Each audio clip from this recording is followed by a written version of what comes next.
The New York City Council chamber buzzed with tension as Assemblyman Zohran Mamdani approached the podium, his sharp suit standing out against the ornate backdrop.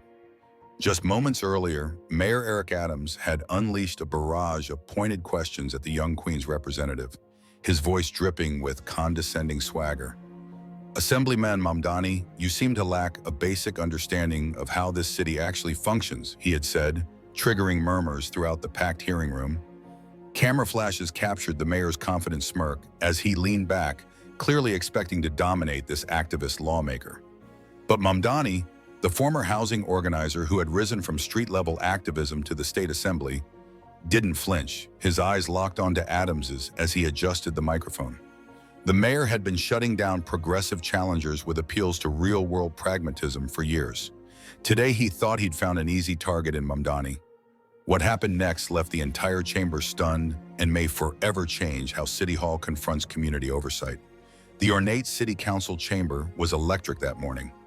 On one side sat Mayor Eric Adams, his suit crisp and immaculate, his face set in the stern expression he'd perfected as a police captain and now as the city's leader. Adams had become the unquestioned champion of the city's business and real estate interests. A formidable political operator, he had sidelined many progressive opponents. The cameras panned to show Adams shuffling through papers, occasionally glancing up with narrowed eyes at the witness table. His reputation preceded him, sharp, charismatic, and unforgiving to those he deemed naive idealists. Political watchers knew his technique well, frame opponents as being out of touch with the needs of working-class New Yorkers, then pounce with devastating precision. Today, his target was Assemblyman Zohran Mamdani. The mayor has requested this special hearing to address the Assembly's concerns about the new Midtown Rezoning Initiative, announced the council speaker, her voice echoing through the chamber. The mayor's supporters, including several prominent real estate developers, nodded approvingly from the gallery. Adams had publicly criticized the state assembly for what he called inappropriate meddling in city affairs. Now he wanted to put these lawmakers in their place, starting with Mamdani. Across the chamber sat Assemblyman Zohran Mamdani, representing parts of Queens. The democratic, socialist, and tenants' rights advocate had quickly made a name for himself since entering the assembly. His passionate, data-driven questioning had left corporate landlords and city officials stammering in Albany hearings. But this was different. This was City Hall, the mayor's own turf. Mamdani sat calmly reviewing his notes. Unlike most facing the intimidating presence of a popular mayor, he showed no signs of nervousness. His small team had worked through the night preparing him with key facts about the mayor's zoning plan, including several campaign finance connections that had gone largely unnoticed by the media. What Adams didn't know was that Mamdani had brought receipts, digital ones, that would undermine his carefully crafted man-of-the-people persona. Observers sensed the significance of the moment. This wasn't just about zoning regulations, it was about power. The delicate balance between city and state authority, and more pointedly, between developer interests and tenant rights, was now personified in this showdown. The stakes couldn't be higher. Public trust in the city's development projects had fallen after a series of controversial deals that displaced long-term residents. Today's hearing could either restore faith in the process or deal it another devastating blow. Behind closed doors before the hearing, Mamdani's senior advisor had whispered, "He'll try to paint you as an anti-growth idealist. He's been doing this for years." Mamdani had simply nodded. "I've faced off with tougher landlords in Queens with their families' homes on the line. Let him trim." The confrontation began with deceptive politeness. Mayor Adams smiled thinly as Mamdani was recognized to speak. "Assemblyman Mamdani, welcome to City Hall. I understand you have concerns about our plan to bring new jobs and vitality to the city." Mamdani thanked him with equal formality. "Mr. Mayor, I appreciate the opportunity to discuss these important matters. The people of New York deserve transparency from all levels of government." That's when Adams launched his first strike. Leaning forward, microphone crackling, he said, "Transparency is indeed important. But wouldn't you agree, Assemblyman, that the city charter establishes the mayor's authority on these matters precisely to shield economic development from political obstructionism? Or do you believe the Assembly should control city planning?" The trap was set. Agree, and he would undermine his own position. Disagree, and he'd appear ignorant of city governance. Spectators tensed, anticipating Mamdani might stumble into the mayor's carefully laid trap. "Mr. Mayor, I wouldn't frame it that way," Mamdani responded smoothly. "The system establishes checks and balances, not isolation. State oversight on matters affecting all New Yorkers is part of that system, not an infringement upon it." Adams's eyebrows raised slightly, surprised by his measured response. He quickly pivoted. "Let me be more specific then. You've criticized the private meetings my administration has held with developers. Would you apply the same standard to your own meetings with tenant unions and activists?" "Absolutely," Mamdani replied without hesitation. "I've publicly disclosed every meeting I've taken since entering office. The question is why your administration hasn't done the same with the real estate lobbyists who stand to make billions from this plan." The audience murmured. The mayor's face tightened. This wasn't going according to plan. Time to escalate. "Assemblyman, perhaps you're unaware of the complex financial negotiations required to get things done in this city. Disclosures of the kind you demand would jeopardize delicate deals that create jobs. Is that what you want? Fewer jobs for New Yorkers?" His voice rose slightly, the first hint of emotion cracking through his pragmatic veneer. Mamdani remained unfazed.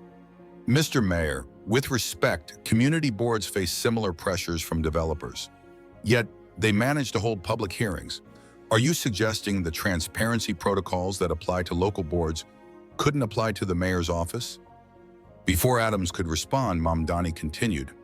"But let's address your deeper concern. You've publicly stated that state oversight threatens the city's economic future. Yet, during your campaign, you attended private, high-dollar fundraisers hosted by the very developers benefiting from this rezoning plan, which were not disclosed until after the election. Isn't that the very definition of politicizing development?" Gasps echoed through the chamber. The mayor's face flushed. "That's a mischaracterization of private events I attended as part of my campaign," he shot back. Mamdani nodded to his aide, who handed him a tablet. "I have here the campaign finance disclosures from that fundraiser in Chelsea, hosted by Vornado Realty Trust. You were listed as the special guest while the organization solicited six-figure donations. Would you like to see them?" The tension in the room reached a breaking point. Mayor Adams glanced at the council speaker, clearly hoping for intervention, but she remained stone-faced, unwilling to inflame the situation further. "Assemblyman," Adams said, his voice now ice-cold, "you seem to misunderstand the difference between civic engagement and political fundraising. This is precisely why Albany should stay out of the city's business. You lack the real-world context to make these distinctions." It was a direct attack on his experience, and everyone knew it. Some of the mayor's allies in the council shifted uncomfortably. Adams had crossed an unspoken line. Mamdani paused, letting the condescension hang in the air for all to witness. Then he spoke, his voice steady but firm. "Mr. Mayor, I didn't go to business school or serve as a borough president, but I have organized tenants in my district who were illegally evicted by companies that funded your campaign. I understand perfectly well what a backroom deal looks like. My question is, do you?" The gallery erupted. The speaker banged her gavel repeatedly. "Order! This is a city council hearing, not a street protest." Adams, regaining composure, tried a new approach. "Let me offer you a hypothetical, Assemblyman. If a mayor attends an event to support a community group, and without their knowledge, a developer also attending makes a donation, is that an ethical violation? How could they possibly prevent such a situation?" It was a classic Adams move, the impossible hypothetical designed to force a contradictory answer. Political insiders had seen him use this technique to dismantle opponents for years. Mamdani didn't take the bait. "That's an interesting scenario, Mr. Mayor, but we're not discussing hypotheticals today. We're discussing documented events where you were advertised as the guest of honor at fundraisers for your own campaign, events you attended repeatedly after being made aware of the ethical questions surrounding the hosts." He reached into his folder and produced printouts of email invitations. "In fact, I have here 3 separate invitations from subsequent events, all listing you as the keynote speaker, all explicitly mentioning donation levels for real estate executives. These were sent after concerns were first raised about these developers having business before the city. The room fell silent. This was becoming more than a verbal sparring match. It was turning into a full-blown exposé. Some council members in attendance exchanged glances. This was far beyond what anyone had expected.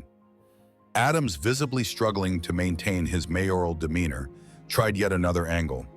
Assemblyman, let's be honest about what's happening here. This is a politically motivated attack because you disagree with my pro-growth agenda for the city. Isn't that the real reason for this spectacle? It was a desperate move, trying to frame his legitimate questions as partisan ideology. But Mamdani was ready. Mr. Mayor, I took an oath to serve the people of New York, as did you. My concern is whether undisclosed meetings with developers who have zoning applications before the city violate that oath. If asking about who benefits from upzoning deals worth billions is political, then perhaps we have different definitions of politics. The council speaker, sensing the hearing spiraling beyond control, announced a 15-minute recess. As the mayor and his staff filed out, cameras caught Adams leaning over to whisper something to his deputy mayor. Mamdani remained at the table, calmly reviewing his notes while his staff showed him something on a phone screen, something that made his eyebrows raise slightly. When the session resumed, everyone knew the real battle was just beginning. When the city council reconvened after the tense recess, the atmosphere had changed. News of the confrontation had already exploded on social media. Adams vs. Mamdani was trending nationwide. Reporters outside City Hall were broadcasting live updates about the unexpected showdown. Mayor Adams returned with a composed expression, clearly having used the break to regroup. The council speaker addressed the chamber before proceedings continued. I'd like to remind everyone that this is a formal hearing, not an adversarial proceeding. We will maintain the decorum expected in this chamber. Adams nodded appreciatively at the speaker before turning back to Mamdani. His strategy had visibly shifted. No more attempts to trap him with hypotheticals. Now he would try to overwhelm him with bureaucratic precedent. Assemblyman Mamdani, since you've raised concerns about ethics, let's discuss the city's legal framework.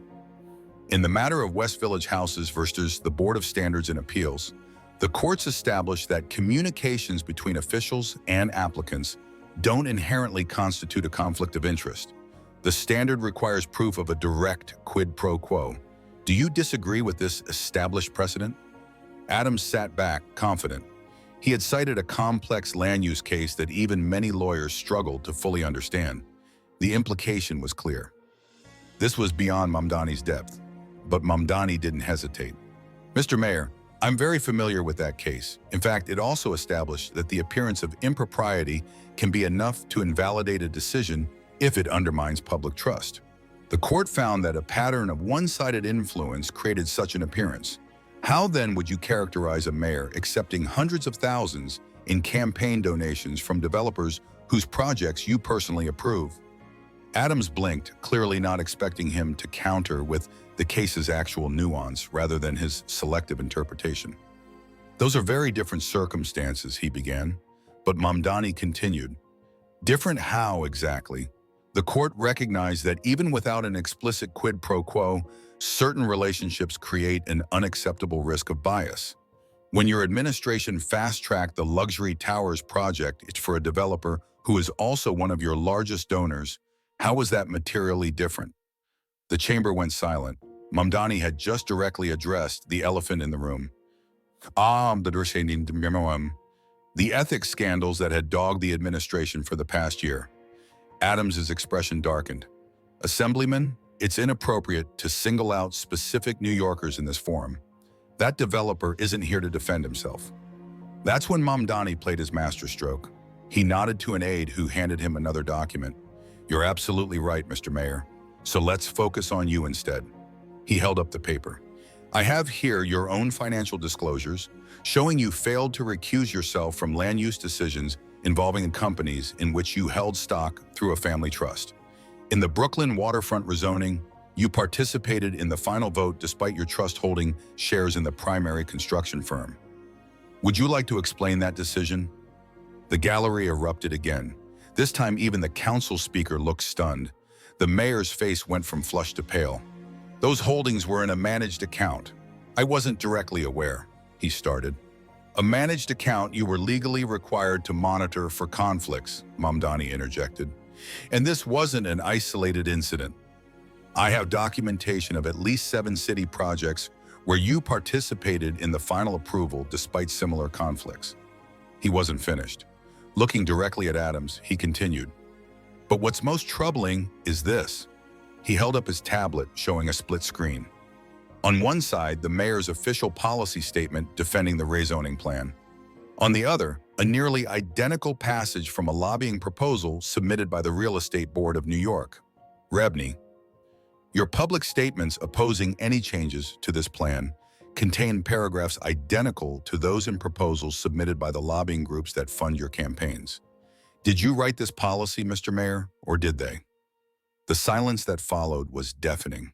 Cameras captured the mayor's stunned expression as he realized the tables had completely turned. He wasn't questioning the assemblyman's competence anymore.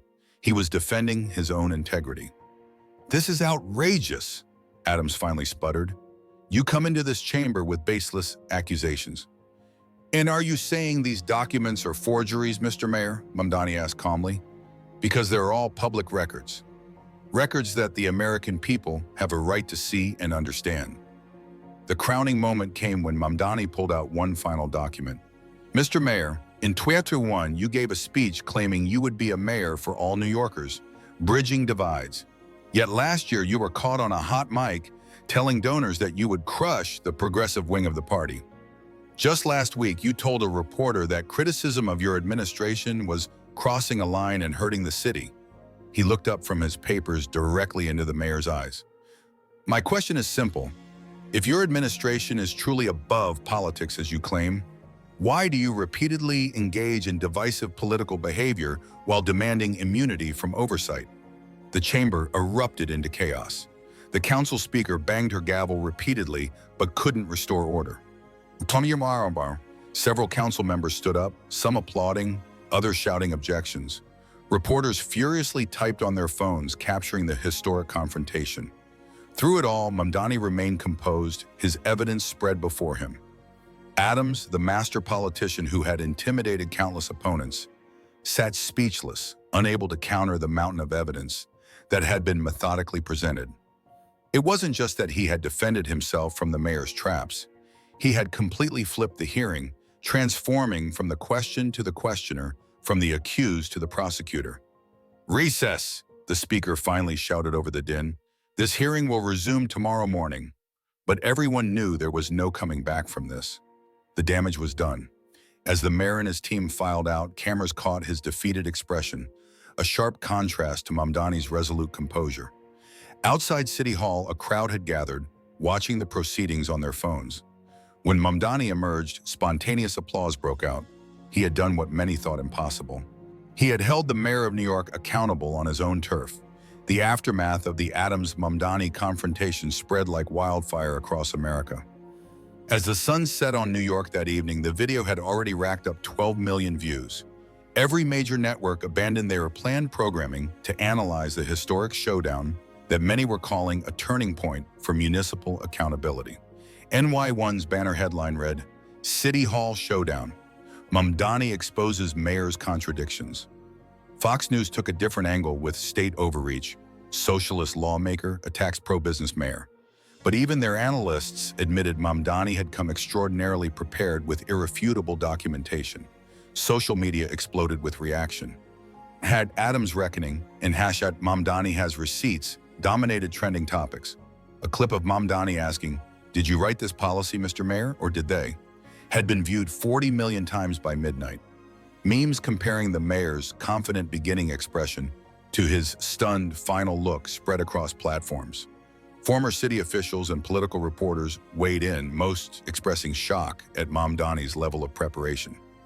"I've covered City Hall for 30 years, said veteran political correspondent Errol Lewis on NY1. "And I've never seen a mayor so thoroughly fact-checked in real time." The documentation Assemblyman Mamdani presented was meticulous. By morning, the political implications were becoming clear. The governor's office in Albany issued a careful statement. The administration respects the city's autonomy, but also supports appropriate transparency measures for all levels of government. Behind the scenes, sources reported intense discussions about potential state-level ethics legislation for city officials that had previously been considered dead on arrival. The state Senate Majority Leader called the hearing an unprecedented attack on a duly elected mayor. But three moderate Democratic council members from the outer boroughs broke ranks, issuing a joint statement calling for reasonable ethics standards that preserve the city's integrity while ensuring transparency. Outside Gracie Mansion, reporters gathered hoping for comment. None came, but sources inside City Hall revealed that an emergency meeting of all deputy mayors had been called. The speaker, according to these sources, was furious, not just at Mamdani's revelations, but at the fact that the council had been blindsided by documentation that should have been addressed internally years ago. Legal experts began analyzing the potential long-term consequences. A professor from Columbia University's School of Urban Planning appeared on MSNBC explaining, "What makes this extraordinary isn't just that Assemblyman Mamdani held Mayor Adams accountable, it's that he did so using the mayor's own words in public records. This wasn't a partisan attack. It was a factual exposition." By the following afternoon, the hearing's impact had reached Wall Street. Shares in the development companies tied to the rezoning plan dipped sharply as investors worried about potential cancellations or investigations. The international reaction was equally significant. The British Guardian ran an editorial titled "America's Urban Reckoning." A former widely respected NYC deputy mayor broke his traditional silence, telling a local news station, "City Hall's legitimacy depends on public trust. When that trust is questioned, it's the responsibility of our leaders to address concerns transparently, not dismiss them." 3 days after the hearing, the breakthrough came. The council speaker announced a stunning development. The Midtown Rezoning Initiative would be suspended indefinitely, pending a full investigation by a newly formed, independent oversight committee. The committee would be granted subpoena power to review all communications between the mayor's office and real estate developers. Though the council speaker didn't mention Mamdani by name, the timing made the connection unmistakable. City Hall had resisted such oversight for decades, but one devastating hearing had accomplished what years of public pressure could not. Mamdani himself remained measured in his public response. In his first interview following the hearing, he told NY1, "This was never about attacking City Hall as an institution. It was about strengthening it. A city government that operates with transparency is a stronger, more trusted government. That's all I've ever advocated for." Asked about his preparation for the confrontation with Adams, he smiled slightly. "I am a community organizer by training. We don't bring a demand unless we have the facts to back it up. Mayor Adams expected to teach me a lesson about how the real world works. Instead, I think we all learned something about accountability." Political historians began comparing the hearing to other watershed moments in New York City history, like the Mullen Commission hearings on police corruption. A professor of urban policy at NYU called it potentially as significant as the fall of Tammany Hall in establishing that no administration is above scrutiny. For Adams personally, the repercussions were swift. 2 weeks after the hearing, he announced he would recuse himself from 5 pending land use decisions involving developers his campaign had ties to. Anonymous sources within his administration reported that his influence among the city's power brokers had diminished significantly. Real estate lobbying groups that had once celebrated Adams as their champion now faced difficult questions about their relationships with elected officials. Several announced they would no longer invite the mayor to speak at private fundraising events, ending a long-standing practice. For Mamdani, the hearing transformed him from a district assemblyman to a national progressive figure overnight. Schools of public policy and urban planning across the country invited him to speak. Young activists cited his methodical dismantling of the mayor's arguments as an inspiration. "He showed us that preparation and facts still matter," said one CUNY public policy student in an interview. "That speaking truth to power isn't just a slogan." 6 months after the hearing, the New York State Legislature passed the Municipal Ethics and Transparency Act with surprising bipartisan support. The bill codified many of the measures the City Council had voluntarily adopted, ensuring they couldn't be reversed by future administrations. Perhaps the most lasting impact came in public perception.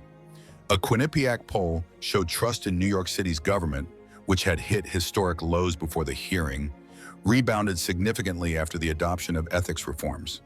New Yorkers across the political spectrum expressed renewed confidence that city decisions were based on public good rather than backroom deals.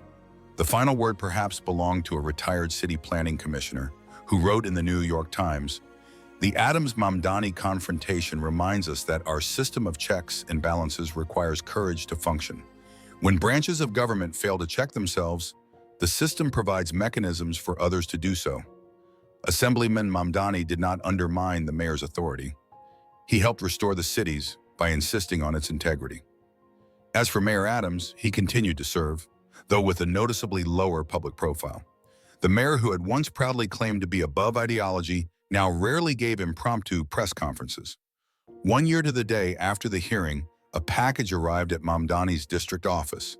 Inside was a well-worn copy of Jane Jacobs' The Death and Life of Great American Cities, with a brief note. "Some fights are worth having. Thank you for having this one." It was signed by an urban planning student who wrote that she had decided to pursue a career in public service after watching him that day.